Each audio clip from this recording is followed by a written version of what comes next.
Good morning and welcome to another edition of Oregon's longest-running radio talk show, The Beeper Show, on KNND.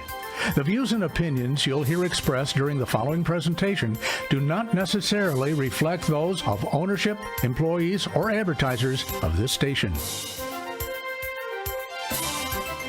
Good morning and welcome to the Beeper Show for Wednesday, the 29th of August, 2018. It is 4 minutes after the hour of 9 o'clock, 55 degrees downtown Cottage Grove. I am Camron Reiten, your host. It is my pleasure to welcome to the program via the phone line Mr. Scott Rohter. Scott is running as a Republican challenger to incumbent Democrat Floyd Przonski for State Senate District 4. Scott, good morning, sir.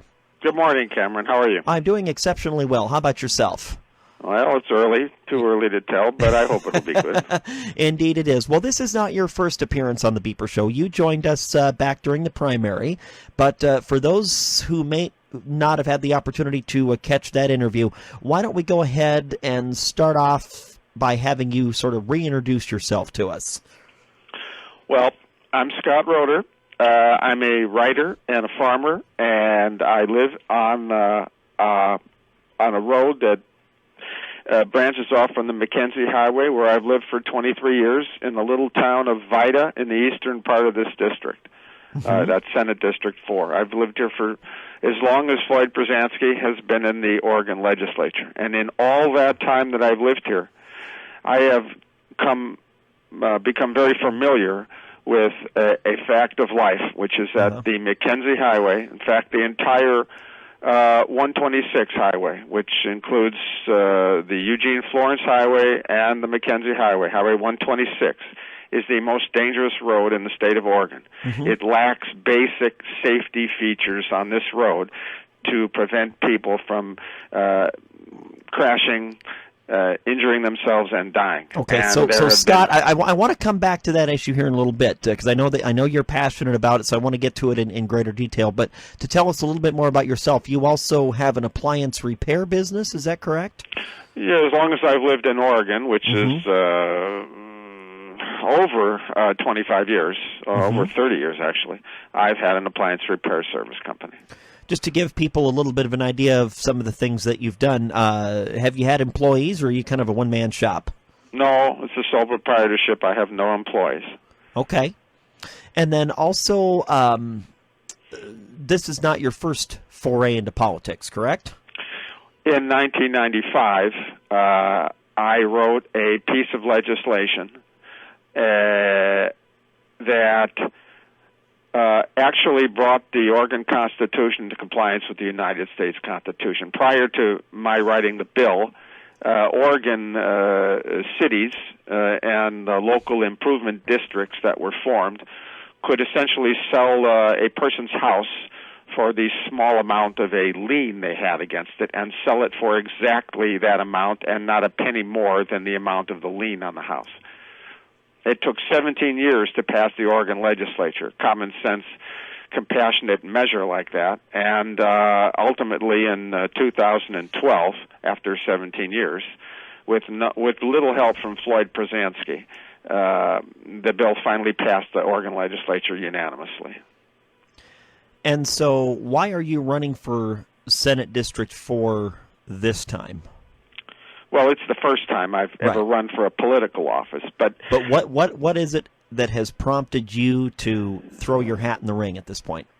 Well, it gets to a point in the person's life. It got to a point in my life. I've been writing for many years, commentary on politics. It got to a point where I said, talk is cheap, and this is an office that I could essentially run for. I wouldn't want to leave Oregon and run for a federal office, and I thought it was about time that I actually walk the walk and not just talk the talk. Do you think you actually have a chance at beating a longtime incumbent like Senator Przonski? Well, I sure hope so. I know with God anything's possible. Not a lot of people give me a chance. He's one of the longest-serving members of the legislature, quite a powerful person up there. But I think he's vulnerable on several issues, and I'd like people to know about them. If you'd like to join the conversation this morning, even though Scott is on the phone, we do have our secondary line open and available for you at 541-942-5548. 541-942-5548. Scott, you're chomping at the bit to talk about the Mackenzie Highway, so kind of dig into that a little bit. You feel that has been ignored and that something needs to be done to bring that up to snuff. Yes, it's been ignored for as long as I've lived up here. The road hasn't had a single safety improvement, to the best of my knowledge, in over 20 years, and that's as long as Floyd's been in the legislature. Since he's an avid bicyclist and rides perhaps on the highway or supports people who do, I'm wondering if that could be the reason why these necessary safety improvements like rumble strips on the edge of the fog line reflectors, and guardrails don't exist essentially on the Mackenzie Highway. There isn't a rumble strip on the highway. There's no fog line reflectors on the highway. So at night when you're driving this road, you can't see where the road ends and your life ends. When there's a car coming at you, their lights, essentially the glare from their headlights, blind you, so you can't see much more than a few feet in front of your car. You don't know where the edge of the road is. And frequently, especially if you're driving on the riverside of the highway, there's nothing but air and a steep drop down into the water. Many people have died driving this road. There have been over 8,000 accidents, over 6,000 injuries, and almost 200 deaths in the time Floyd's been in the legislature, and he hasn't done anything to fix the safety issues with this highway. Now, you can't just be talking about the Mackenzie Highway. I'm talking about the entire length of 126 from Florence to Redmond. And most of those statistics, believe it or not, are on the Mackenzie part of 126. But if you add in Florence Scott, together... where are you getting those numbers from? ODOT. The Oregon Department of Transportation furnished those numbers to me. Okay. I know they sound incredible. It's a jaw-dropping statistic. 8,200, I believe, accidents. 8,700 accidents, frankly, and 6,234 injuries, and 162 deaths. 163, I believe. Over how many years? Over the same time that Floyd's been in the legislature, 20 years. Which is 1993, I think, was when he... Yeah, this went back from 1995 to 2016. His first term in the legislature was, I believe, in 94. He ran in 93. It covers all the years up until 2016, and he's still in the legislature, by the way. That's why I'm running against him. But the last 2 years, the data haven't been compiled yet to be added to the survey. So they're even greater than those numbers that I just gave you. So what would you like to see done? Well, most major transportation corridors have fog line reflectors. It's an undivided highway. There should be increased reflectors along the center line, like they put up on Highway 58.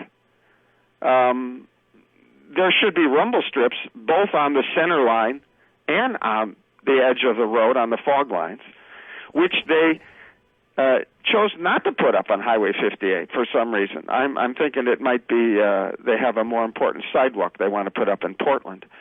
Rather than save people's lives. Well, and I think you just brought up a very important point. I mean, this is much larger than the Mackenzie Highway. A lot of people would say that rural areas have gotten kind of the short end of the stick for years when it comes to transportation funding in favor of mass transit projects and other things in major urban population centers. Absolutely, Cameron. Here's a crucial fact of life for people who live in Oregon. 33, I believe it is, of 36 Oregon counties. We're neglected. There's 3 counties that matter to the Oregon legislature, essentially. Multnomah, Clackamas, Lane, and I don't know, maybe perhaps Washington. The rest of the counties in Oregon get short-shrifted by the Oregon legislature. They constitute almost half the population in Oregon. There's just a slim majority of people that live in those three counties. It is a majority, but that slim majority controls the Oregon legislature. The rest of these counties get sorely neglected. So it's just a question of choices. I promise not to raise anybody's taxes. I will not vote for a tax increase, unlike my opponent, Floyd, who votes for every tax increase and fee hike that has ever come down the pike. But it's a question of making the right choices. All right, and I don't disagree with you, Scott, so let me ask you this.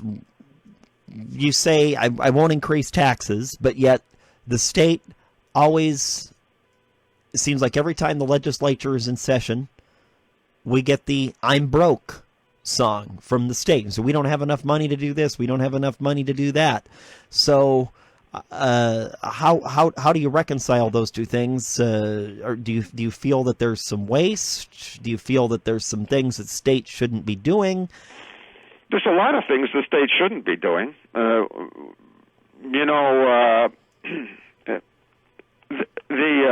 It just gets down to a matter of making good choices with the money you have, and there's a lot of things that are being done. Well, let's take, for instance, locally here. We'll talk about the Glenwood improvement. Have you been to Glenwood lately? You drive that double roundabout with it's lit up like Madison Square Garden. That didn't take a little bit of money of the transportation budget, and that came at the expense of using some of that money, I'm sure, for making the Mackenzie Highway safer. Mm-hmm. The highway that gets neglected, I'm not sure why 58 got the attention of ODOT and the western portion of 126 that goes from Eugene to Florence got some rumble strips and a few fog line reflectors. The rumble strips end about 3 or 4 miles outside of Veneta, west of Veneta, and from the rest of that point all the way to the coast, there are no rumble strips on the edge of the fog lines. They have some modified rumble strips on the center line only, and they're designed probably in an experiment to see if they could achieve the desired goal without sounding so loud that it made the residents along the road upset. But the rumble strips need to be loud. Their purpose is to keep people from dying. And if you choose to live along the highway, you should get used to the noise. But those improvements were not made. There's been nothing done to the Mackenzie Highway, which is the other half of Highway 126. Nothing. Not a rumble strip, not a fog line reflector, very few center line reflectors, no rumble strips on the center line whatsoever, and not enough guardrails where if you've, and I'm sure you have, driven that road, if you turn your head to the right and you're heading west, you're heading east toward Bend, you'll see often there's just like 12 inches of asphalt on the edge of the fog line, and then a steep drop down to the river. Anything can happen. A deer can jump out in front of your car. If you turn the wheel, you're dead. You could have an eyelash get in your eye and scratch your eye and accidentally turn the wheel, and you're dead. Okay. Yeah, Scott, I understand you're very passionate about the Mackenzie Highway, but back to your ideas on how the government can be more fiscally responsible here in Oregon. Well, prioritize people's lives comes first before sidewalks and bicycle paths in Portland. Mm-hmm. That's just basic common sense. You use the money that you have wisely.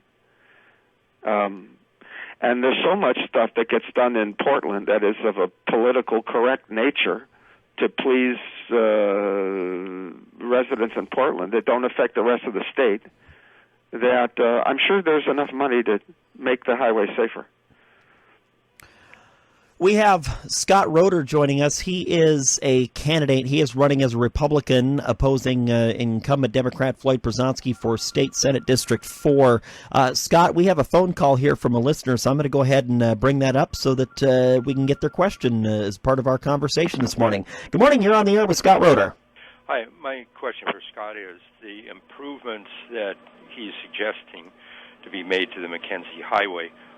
Is that the actual type of improvements and the budget money set aside? Is that something that is totally decided on by ODOT?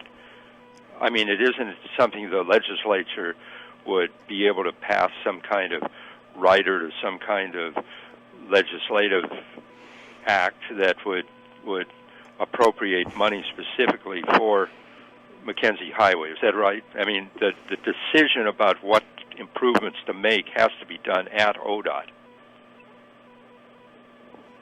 I think I heard that. It's a little difficult to hear your callers, Cameron. First of all, before I answer the gentleman's question, let me explain that what I'm requesting get done to the highway doesn't require a tax increase anyway, and it doesn't require much money because it doesn't take anything but a truck to make those slashes on the edge of the road. There's no parts. They're very cost-effective, almost wouldn't take any money to put rumble strips along the road. Guardrails are another story, but fog line reflectors are inexpensive, extremely inexpensive for the benefit they provide, and rumble strips don't cost any money but the cost of the labor to run the truck up and down the road. And the state of Oregon ought to own a rumble truck with the amount of highways that we own in Oregon, publicly owned. As far as the gentleman's question goes, there are only 30 senators in the Oregon legislature. Every single one of those senators represents over 120,000 voters. They're extremely important. And when ODOT gets their budget passed, every one of those votes is important. And I'd just haul ODOT into my office, or I'd go over to their office, and I'd let them know that I personally, and any other senator that was in league with me would not support their funding for that year until they made these necessary improvements on the highway. That's as simple as it gets. There are groups out there, citizens advisory committees, that offer suggestions to ODOT, but they're nothing more than suggestions. The state senators have to sign off on their budget. And before I'd sign off on any ODOT budget, I'd make sure that there were fog line reflectors, rumble strips, and guardrails in their budget for the Mackenzie part of the highway. In fact, the entire highway needs to be upgraded as safety goes. And as I said, these are very inexpensive measures that save people's lives. All right, Jim, appreciate the phone call, sir.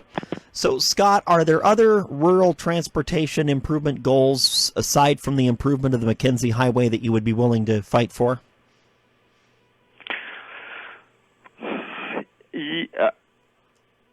The fact that toxic chemicals, hazardous waste, and radioactive materials are being hauled, they're being transported along the Mackenzie River, is a critical issue that affects 200,000 people that drink E-Web water in and around Eugene. And it is my understanding that that is not an appropriate mixed use of the highway. These kinds of materials should be rerouted along a different route. Preferably, in my opinion, some work needs to be done on Highway 220 because there is not such a massive amount of people drinking water out of, I believe it's Detroit Lake, where they draw their water for the little town of, I believe it's Brownsville. Which doesn't come up to the level of the kind of amount of people drinking water out of the Mackenzie River. So, in my opinion, Highway 220 should be the preferred route, or 58, which already has a railroad train running along it and tracks. That should be the preferred route for hauling these kinds of materials back and forth between Central Oregon and I-5. Okay, and, Scott, we have another phone call coming in here, sir. Good morning. You're on the air with Scott Rohter. Hey, thank you very kindly. Please talk into your phone, if you would, please, caller. Oh, sure. I'm sorry. I vote by caliber. Floyd Brzezinski's anti-gun. What are you?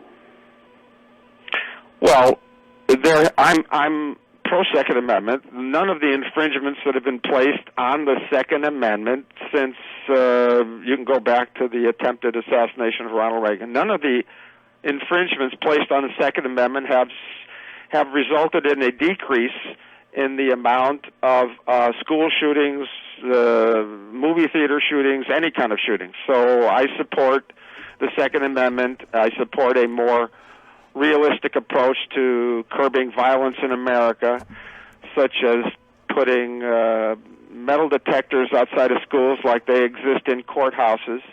A school should be just as safe as a courthouse. It should be just as safe as an airport. Metal detectors, armed guards, teachers should be equipped with tasers in their purses, little tasers, which they could use in a pinch. There should be a buzzer under every teacher's desk to connect with the armed security guard. And any teacher that wants to conceal carry and is properly trained to do so should be encouraged to do so, period. Schools need to be safe, just like courthouses. There are no more shootings in courthouses. And it's not because of any infringements placed on the Second Amendment. It's because they put metal detectors outside of the courthouse and an armed guard in the courthouse called a sheriff with a gun. To know. Thanks. All right, appreciate the phone call. That's all well and good, Scott, but we don't have enough armed guards to station around schools. I mean, I'll just take here in Cottage Grove, for example, because it's the area I'm most familiar with. Mm-hmm. We have one school resource officer that is employed by our municipal police department that splits his time between all of the schools in the district. And, up in Cresswell, just north of us, they are dependent on the Lane County Sheriff's Office for their security. Now, they have a couple of contract deputies, but again, they are tasked with dealing with all of the miscreants that Cresswell has to offer. So if we're going to station more armed guards, that's going to require more funding. Well, Cameron, I've heard this from Byron Trapp, the Lane County Sheriff, before, that he doesn't have enough money to provide the services that people require. Mm-hmm. I'd like to remind every listener to your program that there's a part of the Lane County Sheriff's budget that he basically has no control over, and it's called the Public Employment Retirement System for past retirees. I would reach out to past, and we're talking about past, Tier 1 public employment retirees. I would reach out to past Tier 1 public employment retirees and ask them, this would be one goal of mine, to ask them to consider giving up 2% of their PERS benefits in order to help fund these critical services to the community. And frankly, I believe they would be willing to do that if they knew how urgent it was. But how realistic of an approach is that, Scott, when the courts have said, no, these public agencies signed contracts with these employees, they must be honored? I said willingly, Cameron. Mm-hmm. I would ask them to willingly. And if they said no? Well, there are other things that because can be done. It just strikes me that if these former public employees were so willing to give up a portion of their PERS payments, maybe we wouldn't be in the spot we're in now. No, we're not. And the contract with these employees, these past employees, was negotiated, I believe, in bad faith by members of the system. There ought to be a way, and I would first encourage them to do so willingly, but there should be a way. Other cities have done what's necessary, other municipalities, and down in Orange County, there are things that can be done if they're not a willing cooperation to relinquish a couple of percent, which is a negligible amount for people that are making $1 million a month on their PERS benefits. Good morning. Thanks for calling. You're on the air with Scott Rohter. This is me again. I have a question here. The question I have is the amount of money that a retiree gets in I think one of the biggest hassle we have on it is a lot of people in the private area get a better deal because they're involved in either stock holdings with the company or they put some sort of a savings account ahead. And I quite frankly, before they start messing with anything, I think they have to go back and go through the whole taxing program for the state of Oregon, because I've been told that there are a lot of old laws that are not germane now, but are more or less just pork barrels. And some of those are big enough that they could probably offset some of these things. But you're going to have to do a revision on this stock fiasco that they got into. And I don't know where that is, but I think they need to get to the budget itself and go through the old books and see how many of those are there really need, or are they just there to get money? And I think you got to start there. Thank you. All right. Scott, any response to those comments? Well, there's far too many laws in our state and in our country and in our world. I think the legislature ought to be looking similar to the federal government. For every new law, I think the Trump administration is rescinding, I think the estimate is like 20 old regulations or regulations, I think is what it is. All right, Scott, let me run this by you, and I want to get your thoughts on something. I, for a long time, have been of the opinion that for every new law that our esteemed legislature passes during each of their sessions, I think it should have a 5-year sunset clause, so you can go back and look back at the last 5 years since any given law was passed and figure out, kind of be able to try to ask yourself and answer those questions. Does the law really, make sense? Does it do what it was supposed to do when it was passed? And have there been any unintended consequences as a result of said law that we didn't foresee 5 years ago when we passed it? That's a great idea. That's a great idea, Cameron. I would support such an approach, and anything that would go to reducing the number of new laws that are passed, I would support.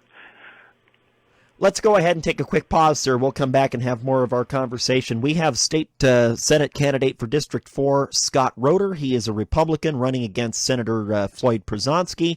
And the Beeper Show is brought to you this morning by Homestead Furniture, inviting you to drop in for their 40th birthday celebration coming up on September 8th. KNND is going to be out there from 10 to 2 with our Wheel of Fortune, but all the savings are going on all day long. They'll open at 9:30 in the morning. They'll remain open till 5:30 in the afternoon, save from 40 to 70% off on all kinds of stuff, couches, recliners, bedroom sets, accent chairs, summer closeout deals on Ashley outdoor sets. A lot of people don't think about Homestead Furniture for those little extras like area rugs and paintings and pillows and sheets and comforters, little coffee and end tables, lamps, all of that stuff. They got it at Homestead Furniture. If for some reason you can't come in on September 8th when they're doing their 40th birthday bash, you can come in anytime between now and then and take advantage of some great savings that are going on daily. Each day they're going to pick a special item, and that item is going to be 40% off. That's 40 years. They're still going strong. What an accomplishment. Homestead Furniture, right in the heart of the historic district, 615 Main Street in historic downtown Cottage Grove. Remember, free delivery is available anywhere within the KNND listening area on those larger furniture purchases that you might like to make from Rob and the friendly crew at Homestead. It's been a big summer of savings at Homestead Furniture, and it's not over yet. Celebrating 40 years in business in downtown Cottage Grove, Rob and the friendly crew invite you to drop in on Saturday, September 8th for a birthday bash. Enjoy deep discounts ranging from 40 to 70%. Giveaways, refreshments, and good company. KNND will be on hand with a Wheel of Fortune from 10 to 2, but the party goes on from 9:30 to 5:30. That's the 40th birthday bash, Saturday, September 8th at Homestead Furniture at 615 Main Street in historic downtown Cottage Grove. I was sitting on my back porch thinking about the work I need to do. My roof needs fixing and my deck needs paint. I need a new screen door and a garden gate. I was just about to close my eyes when my sweetheart caught me by surprise. Smacked me right between the eyes, said, boy, you got work to do. I said, honey, I need paint and tools and doors and wood and nails and screws. She said, that's just one more lame excuse. It's all down to boys and sons. When it comes to your insurance needs, the local team of Eric and Wendy Benson at Anchor Insurance are there for you. Hi, I'm Eric. At Anchor Insurance, our staff is committed to helping you find the best insurance coverage at an affordable price. Anchor Insurance offers coverage through Allstate and other competitive insurance companies to make sure you are in safe hands. Compare rates on homeowners, renters, and vehicle insurance by calling Anchor Insurance in Cottage Grove's Gateway Plaza, 541-942-2605. Farmlands Market is the only full-service grocery store in Cresswell. Hi, I'm Jessica, owner of Farmlands Market, where we offer a complete selection of locally grown fruits and vegetables. We're here to personally help you find what you're looking for. We'll even give you ideas for dinner. The deli sandwich for August is a turkey cream cheese wrap, and the salad is a light cucumber caprese salad. Get it to go or relax at our outside tables. Come into Farmlands Market today on Oregon Avenue in Cresswell.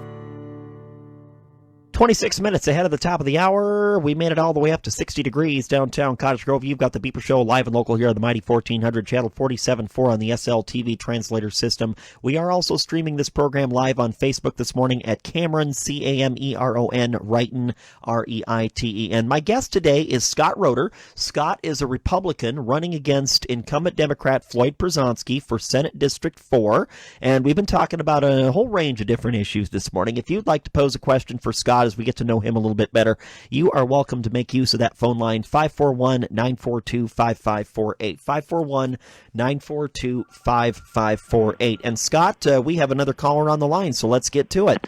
Good morning. You're on the air with Scott Rohter. What say you? Well, I say Scott Rohter does not have a chance.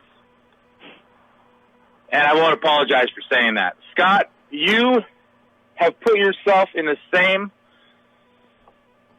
boat, for lack of better terms, as Art Robinson. You are calling people names on your Facebook page. R-O-H-T-E-R is how you spell Rohter. You are using John McCain's death. You say the world is a better place without him. You said that on the 28th. You say that all this money is being spent in Portland on the roads and the sidewalks in Portland, and not being spent on the Mackenzie River, a project that you so much believe in. But you've also said, in the same sentence, damn near the same sentence, that you should take the chemicals off of this highway because of the people that drink the E-Web water, but appear to have don't care about the small town of Brownsville who's drinking the water. And I don't know any of this to be fact, but you're doing the exact same thing as those people up in Portland are doing. You not care about the small town? It's because it's a small town. Do they not matter as much as the people who drink the E-Web water? Well, I appreciate your opinion. I just totally disagree with you. Where do I start? Okay, let's start with the water. Let me ask you a question. Why are the people who drink the E-Web water more important than people that drink the Brownsville water? Is it because there's less people? Well, obviously. There are 200,000 people in the city of Eugene. If you let me talk, I've been very courteous to you to listen to your question. Now, why don't you let me explain my answer? You answered the question. Well, if you said yes. If you'll stop talking, I can finish my answer. Go ahead. All right, Dwayne, let him finish the answer. Scott, floor is yours. There are 200,000 people that drink E-Web water, on the one hand. On the other hand, there are 8,000 people that live in Brownsville. Now, if you were making public policy, sir, what would be more important? 200,000 people or 8,000 people? I'm not saying that people in Brownsville shouldn't have safety protections on their water. I'm saying you need to do something about the greater problem, and that's just common sense. Yeah, okay.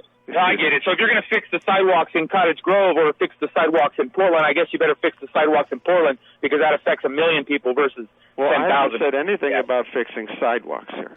What I've talked about is the threat to almost 250,000 people who live in Eugene and drink water out of the Mackenzie River. Okay. Let me give you a little bit of a word of advice real quick. As far as John McCain goes, As far as John McCain goes... All right, hold on, Dwayne. Scott's still talking. Scott, go ahead. As far as John McCain goes, he never met a country that wouldn't be benefited by being the recipients of American bombing. Yeah. He was the friend of the American media. He didn't vote for the President of the United States. He single-handedly has tried to destroy the legacy, the greatest accomplishment of Ronald Reagan, which was détente with Russia.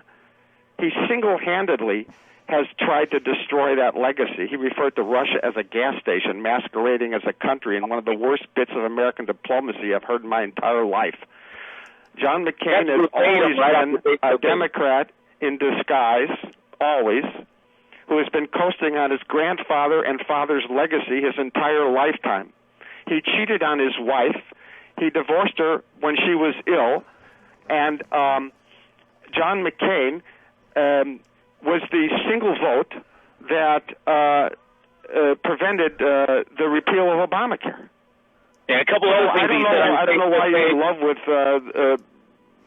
Senator John McCain, but he's not one of my heroes. Okay, another falsehood. Okay, I'm not in love with John McCain. When Obama was running in 2008, I had a T-shirt that said "McCain, more of the same" on the front page of the Register Guard. So don't tell me I'm in love with John McCain. Don't say that PERS recipients are getting $1 million a month, because it's not true. There are some PERS recipients that are receiving almost $1 million a month. But those now okay, but those are, I mean, I understand what you both are saying. Those are kind of the outliers, and there's not that many of them. Wrong, Cameron. No. $1 million a month. The top PERS guy gets $900,000 a year, so $1 million a month is $12 million a year. Do the math. This guy is nothing more. This guy is throwing out. Well, okay. The $1 million a month may be a bit of an exaggeration, but there are some top PERS recipients that are doing very well, Dwayne. You can't argue that point. That's true, absolutely, and there needs to be some PERS reform, and that's where don't ask people to give 2% of their money back. Why don't you go in and focus on PERS reform so that this mess doesn't happen again? But here's the deal. Let me just say this one thing, and I'll let you go. Scott, you are not leader material. You would be much, and I told this to Ivan Del Sol when Ivan was running for city council, and that's the reason why I don't run for city council or any kind of office. People like you, Scott, who are passionate about your issues, like me, are better off holding the government folks accountable, not running, because when you run, your hands are tied. When you run and you get into office, you're going to realize that your hands are going to be tied. All these promises you make about going out and not voting on this and not voting, trust me. I know lots of people in the government, lots of people in the union. I'm a union leader. Your hands are tied. If I wasn't a union leader, problem. You're a union leader. But 30 senators in the state of Oregon, each one of them very important in passing a budget. What I've said is, in order to get my vote on an ODOT budget, they'll have to do these simple measures that do not raise anybody's taxes but make the highway safer. As far as knowing that your hands are tied, maybe your hands are tied because there's too many people who aren't doing the right thing in Salem, and it starts with me and you, people like us. If you want to vote for my opponent, but feel free to do so. But I don't know who's calling names here except you. You're the one throwing out accusations that I'm not leadership material. Let me just quote something from your Facebook page. You said cockroaches can live for 8 days without a head. The only other thing that can live 8 days without a head is a Democrat. You also call the NPR folks nitwits. So don't accuse me of calling people names, sir. Scott Rohter, R-O-T-H-E-R on Facebook. Apparently, you don't have a sense of humor and don't understand the joke, sir. I'm sorry. Well, you don't make fun of a senator that just died. John McCain did a lot for this country. I never voted for him. I didn't like the guy. Cockroach, that was a joke. I never said anything about John McCain other than the truth. The truth, and the other was a joke. And apparently you must be a Democrat, and you don't like jokes. and you justify supporting Donald Trump paying off the hookers and the ladies because everybody else did it. The greatest icons in the Democratic Party. Let me start with Franklin Delano Roosevelt, who's just read off your Facebook page. Then we go to Robert Kennedy, who slept with the same woman that his brother slept with while he was in the Oval Office. Marilyn Monroe, who died. All right, gentlemen. I think we could agree. Lion of the Senate, who's complicit in the murder, the drowning death of Mary Jo Kopechne, and got off free. Where would you like me to start with Democrat icons? Verbatim off of your Facebook page. Just keep reading it there, Art Robinson. Scott Rohter. Well, I don't know what you have against Art Robinson. If you want to put me in the same league with Art Robinson, frankly, he's a lot smarter than both of us. Okay. Hey, I'm done. I don't want to vote for Przanski. Hey, let me say something. I don't want to vote for Floyd Przanski. I do not want to vote for that man. Well, I'm a Second Amendment guy. You better pick one. I want another choice. I want a leader choice. I know. So maybe I'll vote for you. We'll keep an eye on you. We got some time. So, Scott, be a leader, man. Be a leader. All right, Dwayne, appreciate the call, buddy. Let me just say this, Scott, before we move on. I think we could all agree that Boy Scouts and Girl Scouts are largely absent from big-time politics, whether you're talking about Republicans or Democrats. Unfortunately. Unfortunately, that's just the way of things, and it's very sad that is the state of things. But if you're looking for truly honest, upright, forth-standing people, presidential candidates are probably not where you want to start that search. But Donald Trump isn't really the issue at this point, because we're talking about the problems that are faced by everyday Oregonians, exactly. and that's what we're looking at here with this particular race between Mr. Rohter and Floyd Przanski. Here's the thing, Cameron. If you want real change, this is Scott Rohter. I refuse to raise money to run for this office. If you want to start with campaign finance reform, elect a guy who believes campaign finance reform starts with himself. I have pledged to stay under the campaign spending limit, and I will not raise money. My opponent, who bellyaches along with every Democrat that's ever existed since Citizens United decision was passed by the Supreme Court, they bellyache about the effect of money in politics. Why not vote for a guy who actually means what he says instead of a hypocrite who's raised $120,000 to run for this office? And while he bellyaches about Citizens United, he's the recipient of large corporate donations as well as little donations by his supporters. I don't want anybody's money. But don't a lot of his donations come from unions and the same types of people that donate to Kate Brown? It's the influence of big money in politics. Well, if you want to talk about being a leader, I think I'm leading. I'm showing. I'm not going to be part of that system. One of my other longtime opinions, Scott, is campaign finance reform is okay. It's fine to have that conversation, but it has to apply to everybody. Republicans can't gripe about the fact that Democrats are getting a lot of money from unions, and Democrats shouldn't be griping about the fact that Republicans are getting all this money from big corporations. They're all getting money from large corporations. You have to even the playing field for everybody if you're going to have that conversation. Hi, thank you for calling. You're on the air with Scott Rohter. I'm back again. Cameron, this is just exactly the example that we have of the problem with the state of Oregon. There are darn few people that are talking about valid subject matter that makes the state of Oregon unique and work. We have lost the guarantee that we have people that do their work and have credibility skills. And this infighting that we have between the individuals in Salem is just something it's outrageous. There's not one of them that's talking about anything that has to do with the improvement of the living standards of the state of Oregon. We've lost the lumber industry because some of the games that they played up there. We've had 35 years of nothing but bad governors in this state. And I don't see any legislatures up there that comes in and says, hey, we got to start working for the state of Oregon and not some corporation from back east or political machine. That's what made Oregon unique, is they had skilled people out here that worked and produced, and people were working and not a lot of gall-darn Hoovervilles like we have now.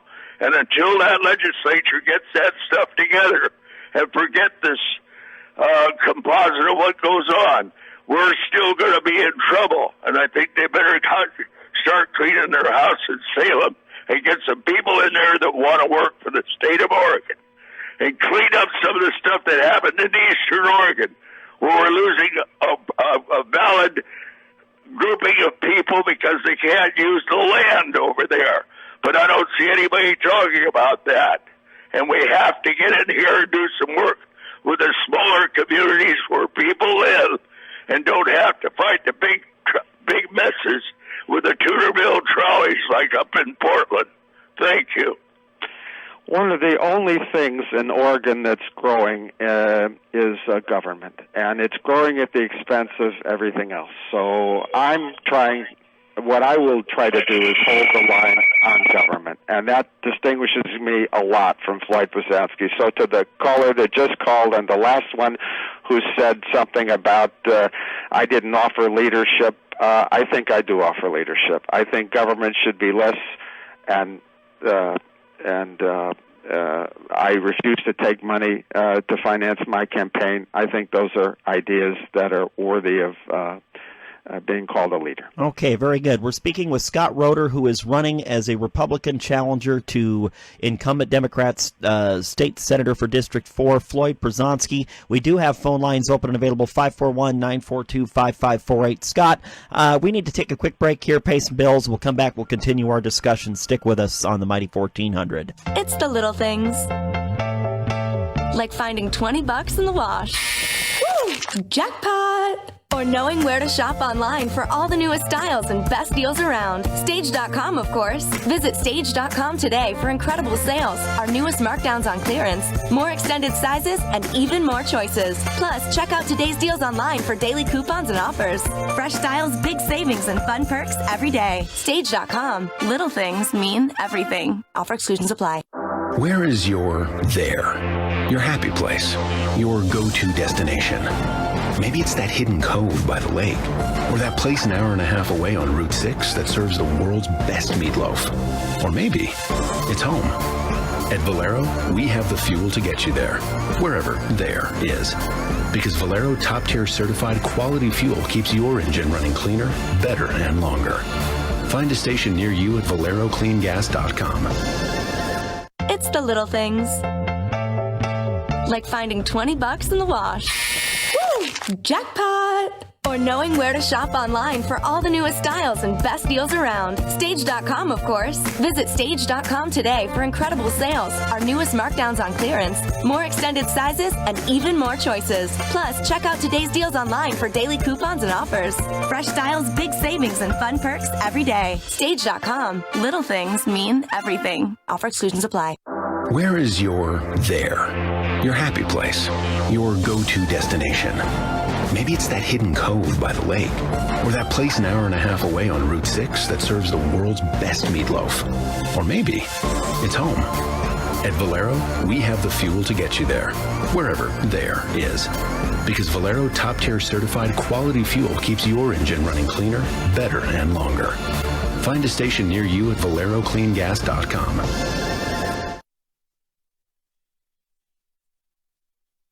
Southland Fire and Rescue is there for you in a time of crisis. Available 24/7, FireMed provides families complete ambulance service for only $65 a year. That's 18 cents a day. Or ground ambulance and life flight for just $110. Both options cover the first 2 medically necessary ambulance trips every year. Southland Fire and Rescue is proud to be a part of the community and all it has to offer. Southland Fire and Rescue is there for you. Just a phone call away at 942-4493.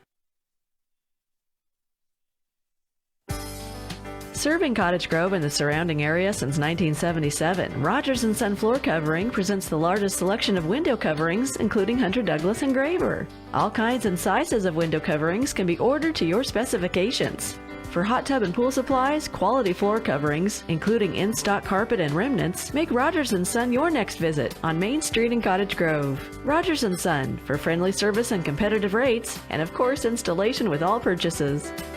It is the mighty 1400 KNND channel 47.4 on the SLTV translator system. My guest this morning is Scott Rohter, who is running as a Republican for State Senate District 4.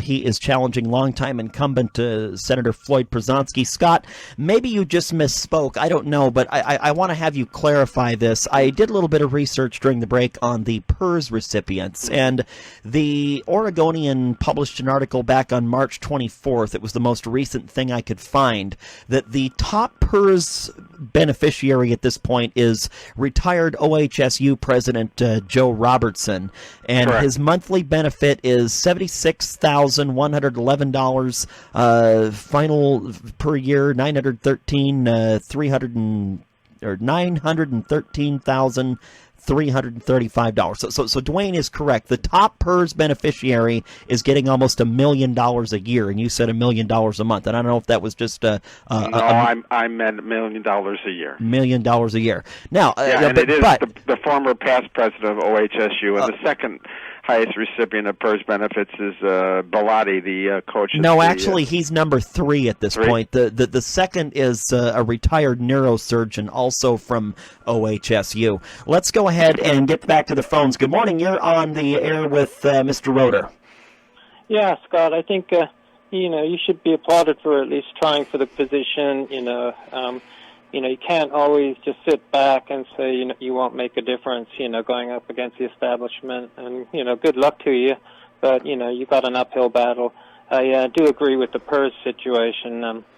That whole thing is just ripe with unjust enrichment. And, I don't think these people will give anything up. It would have to be done in the courts. And basically it'd be nice if you could let the whole situation just fall flat on its, fall flat and, renegotiate a whole new contract, but I don't think that'll ever happen. And then the other thing, for somebody who's, actually talking about McCain, the prevailing wind is, he's a hero, he's a great guy, and it takes somebody to, with a little bit of guts to actually point out, what the guy was truly like. I'm sure, I know he did good in Vietnam and stuff, but since then, he did a lot of stuff, to besmirch his legacy. And it's interesting to watch everybody come out, and especially liberals that were doves in the '60s and hated these kind of people, and now they're saying, he's the best thing ever because of a vote on the health care, and he became a rhino. So it kind of basically shows you how the establishment has kind of been the deep state, and even the conservatives and the liberals in Washington are kind of all playing the same game. I mean, it's just amazing that Trump is still still breathing. I agree, it's amazing. But John McCain is a hero of the media and the left, and he has been coasting on the McCain family name his entire life. He was a low-grade student when he went to school. He wasn't the greatest fighter pilot in the world. There were a couple of times he nearly crashed his jet into an aircraft carrier. He was captured, and he's an American hero. No one can take that away from him. But Donald Trump was essentially right when he said he prefers somebody that was a hero because, that did something more than just get captured. That's not to besmirch John McCain. It's just to tell the truth. He's been way idolized, and the facts are that he's just a man like the rest of us. And to name a Senate building after John McCain is ridiculous. He basically promised, one thing when he got elected, and then, defaulted on that. So obviously, you're he's talking not a man about the of honor. immigration, the wall. Yeah, absolutely. Yeah, not been a man of his word. Yeah, in his later life, he, in office, I mean, if you're lying to your, constituents and not following through, that's what's going to hurt his legacy, not his war record or anything like that. Okay, I don't want to call John McCain any names. I'm just saying enough with the idolization of John McCain already. I'd like to see, us move on. Yeah. And I agree with you. These are basically non-issues that aren't going to do anything to help, exactly. to help your road get fixed. And one thing I would say is try and get, don't be one issue guy on the road. Try and focus on. No. James, what's appreciate the the phone biggest call, issue right now is we're sitting here in our state every summer watching Oregon go up in smoke. Another pet issue of mine is public land policy. Our public lands are being mismanaged, and there's a lot that can be done differently so that every year Oregon doesn't continually go up in smoke. Right now, the smoke from the Terwilliger fire is filling the entire Mackenzie Valley. Yeah, you're probably getting a lot of that. But since a lot of that, and I think there's a lot of people in Oregon that are going to wholeheartedly agree with you, Scott, but are there things that you think the state could do? Because some of that is not just state, but some federal policies. Do you know why all these public lands go up in smoke? You wouldn't see Weyerhaeuser land go up in smoke. There's 6,000 acres burning now that are under the control of Congress. Do you know why they're going up in smoke? I want all your listeners to understand. All of this public land is going up in smoke because it has no economic value to anybody, and no one's willing to spend the resources to protect it. So they put together an effort to what they call contain it, which essentially means they're going to let it burn till the winter rains come and try to keep it from destroying houses. But the timber and the resources, the ecosystem, it has no value to anybody, and that's why it burns to the ground every year. There needs to be some logging. There needs, not clear cutting, I said logging. And there needs to be drones in the air spotting these things before they get out of control. A fleet of 200 2-foot wide drones equipped with infrared cameras could do a lot to stop this from happening. But there needs to be roads cut into this. Priorities. But Congress controls 700 million acres of American land, most of it west of the Rocky Mountains, and they're incapable, and they don't even have the incentive, even if they were capable, of protecting it. And that's because the environmentalists don't want a single tree to be cut, but they won't do anything to keep them from burning to the ground. They should value the trees as much as the people who make their livelihood from the trees, right, but they don't. Scott, we have another call here. Hi, thanks for calling. You're on the air with Scott Rohter. Yeah, good morning, guys. How's it going? Morning. Doing well, sir. Scott, I wanted to just ask you about what you know or what your plan is for the Department of Human Services in this state and kind of the havoc that it's wreaking on Oregon families, getting in feuds with, people in this state. It's a bureaucratic issue, and it's not really serving the foster care system. Is really broken. It's terrible, and it's not almost polite enough to talk about on the radio. And I'll leave it to the listeners or anybody else to go Google it if you're interested. Department of Human Services, Oregon lawsuits. I just want to know what Scott thinks about that, and looking forward to voting. All right, good question. Before you let the caller go, could you be specific about the human resources? You're just blanket talking about the Department of Human Resources. I don't know what issue you're referring to. Well, it's a human services, not human resources, is what he was asking about. Maybe we can get back to that here. Let's see. Got to get this call off, and then we can get this call. Hi, thanks for calling. You're on the air with Scott Rohter. Yeah, I'm Dwayne again. Let me read something from Scott's Facebook page and see if this was a joke or if you can chuckle. But I'm going to read this off your Facebook page. You said the last one was a joke. The greatest threat to public safety in Lane County is not an earthquake. It isn't the aerial spraying of commercial herbicides used in the logging industry. It is not a potential terrorist attack. No, the greatest threat to public safety comes from the short-sightedness of our own elected public officials. It is the very real danger of a tanker truck loaded with toxic chemicals, hazardous waste, or radioactive material crashing and winding up in the Mackenzie River. Mm-hmm. Do you really believe that to be true? Absolutely. 200,000 people are at risk from the water they drink in the Mackenzie River is what you said. Those were the numbers you stated. Absolutely. But never mind the area of 2016. Excuse me. In June of 2016, a gasoline tanker overturned at about milepost 18, leaked 2,000 gallons of gasoline near the river. A year earlier, a gasoline tanker hauling a mixed load of gasoline and diesel crashed and burned on Highway 58 near Lookout Reservoir, killing the driver and going up in smoke. And prior to that, a propane truck hauling propane crashed and on the upper reach of the Mackenzie River, it's only a matter of time until one of these tanker trucks actually crashes and falls into the river where there's no rumble strips, guardrails, or fog line reflectors to illuminate the road at night. For Pete's sake, when it falls into the river, it's going to be have a major impact on eWeb's water supply. 200,000 people. There's a lot worse things that are being hauled up and down the river than oil, too. Things that don't float on the water, that have a gravity greater than 1, and that won't be able to be skimmed up downstream from the water. But why put that? Why try to downplay the terrorist attacks? Why try to downplay the earthquake and the area of spraying and say that that's more important? A lot of times these are the drivers that are at fault for these wrecks. Well, sometimes they are. No one disagrees with that. But whether the driver is at fault or not, he still pays taxes, road taxes, gasoline taxes, and he deserves a safe highway. Even if he's driving drunk, he still pays taxes and deserves every possible effort to make the highway safer. I'm not saying he might not be at blame. What if he's driving and has a stroke, for God's sakes? Well, that could happen. Or a deer jumps out in front of your...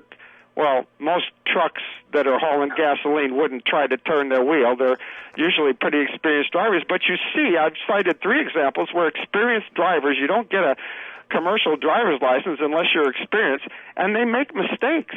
We need to reduce the risk to the Eugene municipal water supply, and that's clear. So why not just take the chemicals off the highways? Why not stop using the chemicals in the first place? But why not push to try to take them off the highways? First of all, it's not. I am offering a solution to transporting these chemicals that doesn't endanger so many people.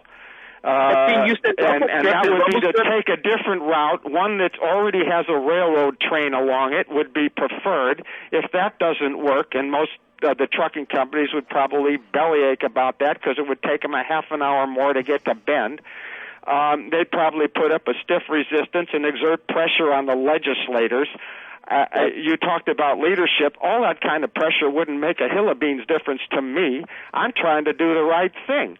You take a look at the risk. You try to reduce it. You take a look at the numbers and try to make decisions based upon those numbers.